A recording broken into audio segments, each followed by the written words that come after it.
My dear brothers and sisters, today we celebrate the memorial of Saint Scholastica, the sister of Saint Benedict.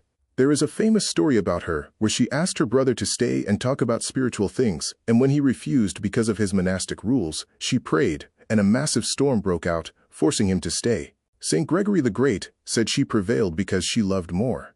This loving more is exactly what is missing in today's gospel. The trap of tradition. The Pharisees approached Jesus with a complaint. Why do your disciples eat with unwashed hands? Now for them, this wasn't about hygiene. It was about a complex set of human traditions designed to show off how holy they were. They were so focused on the ritual that they had forgotten the reason for the ritual. Jesus calls them out using the words of Isaiah. This people honors me with their lips, but their hearts are far from me. In 2026, it is so easy to fall into this. We can say the right prayers, post the right Catholic content, and show up at the right events, all while our hearts remain cold, judgmental, or unforgiving. The Corban compromise. Jesus gives a stinging example of their hypocrisy, the practice of Corban. People would dedicate money to God just so they could avoid using it to take care of their aging parents. They used a religious rule to get out of the basic commandment of love.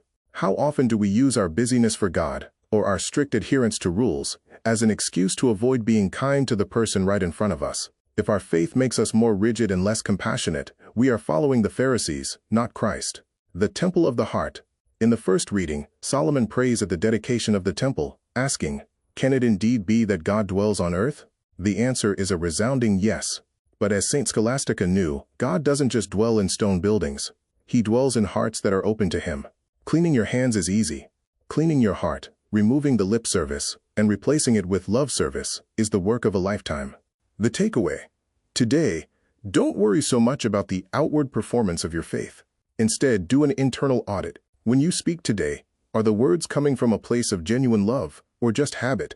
When you help someone, is it for the likes, or for the Lord?